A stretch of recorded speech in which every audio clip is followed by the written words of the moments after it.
남들은 별 뜻 없이 한 말에 나 혼자 찔리고 날카롭게 느껴진다면 내 안에 뭔가가 고장나고 있다는 겁니다. 나 자신도 그걸 느껴서 자존감 올려주는 친한 친구를 만나거나 역경을 이겨내는 영화 주인공을 보고 용기를 얻기도 하지만요. 그것이 내 진짜 모습을 바꿔주지는 못하죠. 일시적으로 감정의 위로를 해줄 뿐입니다. 그래서 내가 고장난 부분이 무엇인지, 그리고 무엇이 나를 이 지경까지 만들었는지 그 원인을 알아내야 합니다. 이건요, 뭔가를 새롭게 얻어내야 하는 탐험이 아닙니다. 내 안에 버려야 할 것을 찾아내는 과정이에요. 때문에 마음만 먹으면 언제든지 할 수 있지만 마음을 먹지 못하면 언제까지나 그대로일 겁니다. 오늘 단 12분 저를 믿고 따라와 보시길 권해드립니다. 무엇이 나를 약하게 만들고 찌질하게 하는 것인지, 그리고 그것의 실체가 티눈처럼 작고 볼품없는 별거 아닌 문제라는 걸 알게 될 겁니다. 뽑아버릴 수 있다는 거예요. 나는 자존감이 많아, 적어. 이 질문 이전에 당최 왜 자존감이라는 게 인간에게 있는 건지 알아야 할 겁니다. 여러 가지 해석이 있겠지만 오늘 설명드리고 싶은 건 자존감은 셀프와 에스팀이 합쳐진 개념이라는 겁니다. 스스로 존중하다, 스스로 가치 있게 보다, 이런 뜻이 됩니다. 이 셀프와 에스팀이 붙어 있지 않고 분리가 됐을 때 자존감이 낮아집니다. 한번 들어보세요. 이 가치라는 것이 필요한 이유는 그 대상이 귀하게 여겨야 할 만한 그런 것인가, 이것에 대한 척도가 필요하기 때문입니다. 모든 대상, 모든 물건을 똑같은 가치로 볼 수는 없어요. 여기 펜 2개가 있어요. 저는 이 펜이 더 잘 써져서 더 아껴서 씁니다. 만일 여러분이 펜 좀 빌려달라고 하면 저는 제가 덜 아끼는 그 펜을 빌려줄 거예요. 저한테는 이 두 펜의 가치가 다른 겁니다. 이렇게 나라는 존재 외부에 있는 것은 내 쓸모나 유용함에 따라서 가치가 달라질 수가 있습니다. 이걸 수단이라고 하죠. 펜은 글씨를 잘 쓰기 위한 수단으로 존재하는 거니까요. 근데 이 관점이 물건을 볼 때가 아니라 사람에게 적용되도록 선이 넘어가는 순간이 있습니다. 내가 다른 사람의 수단이 될 때 나는 사람인데도요, 상대적인 가치가 생겨요. 예를 들어서 내 친구 만드기가 집에 컴퓨터가 고장났대요. 그러면 이 친구한테 지금 가치 있는 사람은 컴퓨터 수리할 줄 아는 사람이겠죠. 저는 그거 못하니까 만드기 입장에서는 지금은 덜 중요한 사람 될 수 있어요. 이 수단을 가지고 사람을 측정하게 되면 상대적인 차이로 인해서 누군가는 가치 없는 사람으로 여겨질 수 있습니다.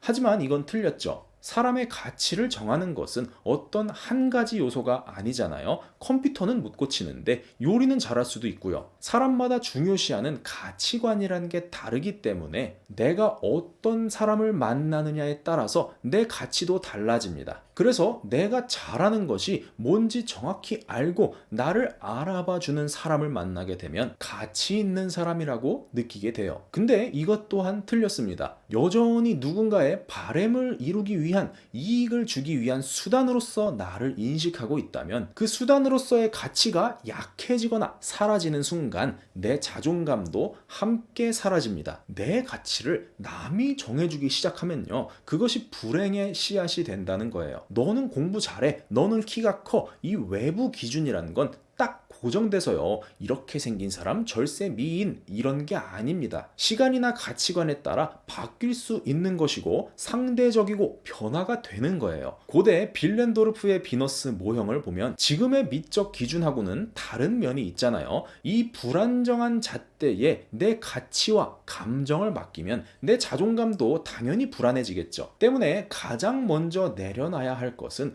타인의 기대에 부응하고자 하는 마음입니다. 사회적인 선 안에서만 부응하면 되는 거고요. 내가 스스로 진 책임 안에서만 노력을 하면 되는 영역입니다. 그럼 이런 질문도 있을 것 같아요. 저는 자신에 대한 기준이 너무 높아서요, 그걸로 나를 보면 자괴감만 들어요. 혹은 나한테 관대하게 해주고는 싶은데 그게 설득이 안 되고 변명 같아요.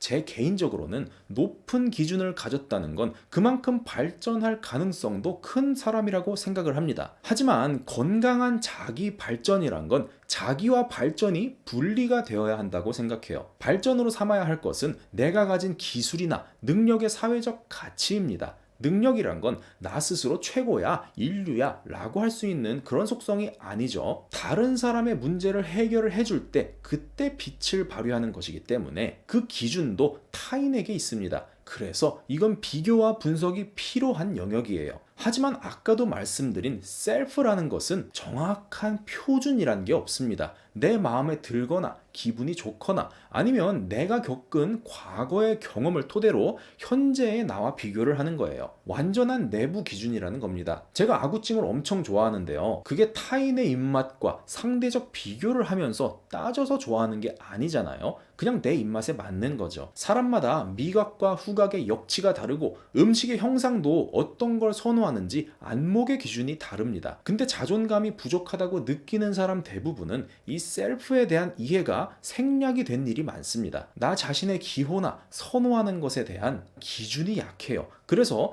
다른 사람이 강하게 주장하는 기준을 끌어다가 쓸 수밖에 없는 겁니다. 주변 사람의 측정 도구, 사회적으로 유행하는 기준을 가지고 나를 막 재고 있는 겁니다. 모순이 있죠. 내 발 사이즈가 275mm인데 주변 사람들이 다 250 사이즈 신으니까 그 사이즈 중에서 신발을 고르는 것과 똑같습니다. 애초에 맞을 수도 만족할 수도 없겠죠. 이렇게 말씀을 드려도 잘 설득이 안 되는 분들, 나는 다른 사람 시선 그래도 중요해요. 이런 분들을 위해서 이번엔 외부 기준이란 게 얼마나 부정확한지도 설명드려 보겠습니다. 사회적 기준과 유행으로 나를 평가하는 것은요, 애초에 그 방식 자체에 왜곡이 있습니다. 왜냐하면 평가라는 걸 하기 위해서는요, 먼저는 측정을 해야 하는데요. 이 측정이란 게 돈이나 시간이 엄청 들어가는 작업입니다.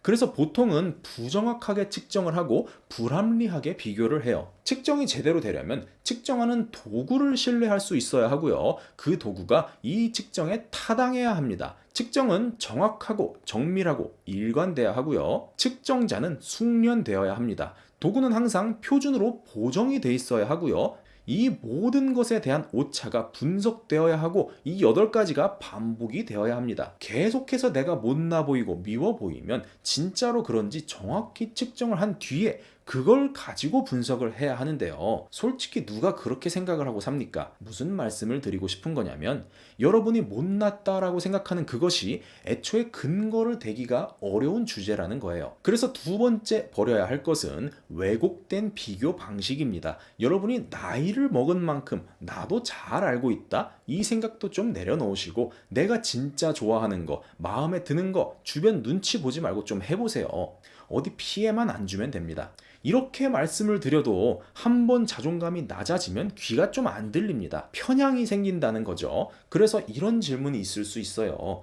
아무것도 비교 안 하고 살면 그냥 도태되는 거 아니에요? 내 맘대로만 살면 누가 나를 만나줘요? 맞습니다. 사람은 비교를 통해서 발전을 하기도 하고요. 다른 사람들과 연결되기 위한 적절한 내 포지션을 찾기도 합니다. 아주 현명한 거죠. 문제는 비교 방식에 오류가 있다는 겁니다. 사람들 보면 어떻게 비교를 하고 있나요? 잘생겼다고 하면 내 주변이 아니라 연예인을 기준으로 삼고요. 자유롭다고 하면 1년에 해외여행 12번 가는 사람을 가지고 비교합니다. 비교 조건에 오류가 있죠. 그건 그들의 가장 뾰족한 부분, 그 사람의 최고 가치입니다. 비교란 건요, 적어도 동일한 성질이나 범주에 속하는 것들을 비교해야 공정한 결과를 얻을 수 있습니다. 예를 들어서요, 이 양파는 매워. 그래서 좋은 양파야 라고 누군가 주장했어요. 근데요, 누가 고추를 가져와서 이게 더 매우니까 더 좋은 거야 라고 하면 의미가 없겠죠. 비교에는 동질성이 있어야 하고요. 이 고추는 적당히 매워. 그래서 좋은 고추야 라고 했는데 어떤 사람이 와서 이 고추가 더 아삭아삭하니까 이게 더 좋은 거야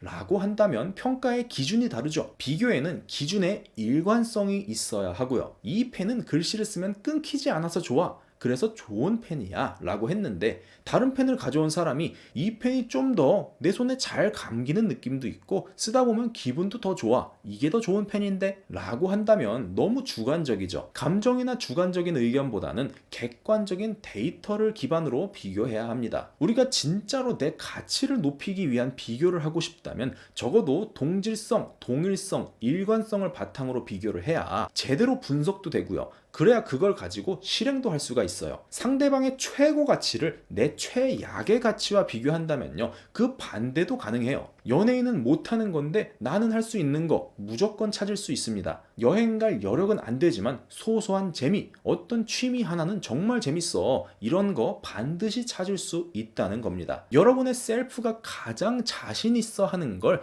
타인의 가장 못하는 것과 비교할 수도 있다는 거예요. 물론 이게 바람직하다는 건 아닙니다. 말씀드리고 싶은 건 여러분 스스로의 약점을 가지고 자꾸 다른 데다 키재기하는 그런 불합리한 비교를 하지 말자는 거예요. 그럼에도 이 개념이 어려운 이유는 자동으로 비교 대상이 눈에 보이기 때문이겠죠. 비교를 멈추기 어려운 이유는 우리의 감각기관, 시각, 청각, 후각, 촉각, 미각, 이 오감이라는 게 애초에 상대적인 차이를 측정하는 그 속성이 크기 때문입니다. 멀고 가깝고 소리가 시끄럽고 조용하고 이렇게 정확한 차이를 느낄 수 있어야 건강한 몸이잖아요. 그렇다면 우리가 해야 할 건 감각 기능을 약화시키는 걸까요? 아니죠. 감각이란 건 보통 수용, 변환, 전달, 해석을 통해 느껴지게 되는데 간단하게 외부에서 자극이 오기 때문에 반응을 하는 거예요. 이 자극의 양을 줄여야 합니다. 예를 하나 들어볼게요.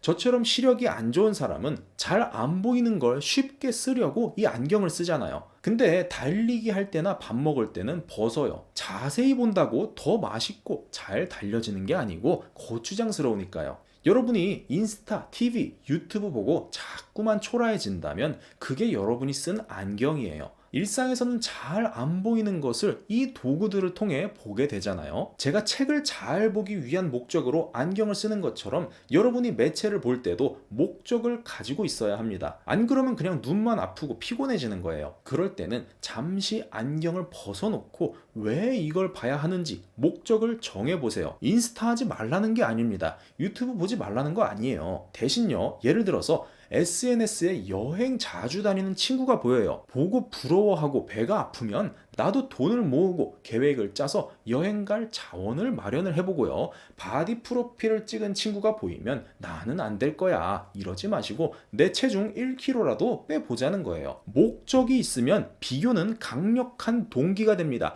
동기가 있으면 실천할 수가 있게 돼요. 해보세요. 남들이 할 수 있는 거면요, 웬만하면 나도 다 할 수가 있는 겁니다. 실천을 하다 보면요, 와, 이 친구 몸 만드느라 고생했겠네, 이렇게 공감도 되고요. 이 사람 여행 한번 가려고 엄청 열심히 살았구나 인정되는 친구도 보일 거예요. 내가 보는 관점에 목적이 함께 생기면 해석도 건강해집니다. 비교를 통해서 오히려 더 발전되고 건강해질 수 있다는 거예요.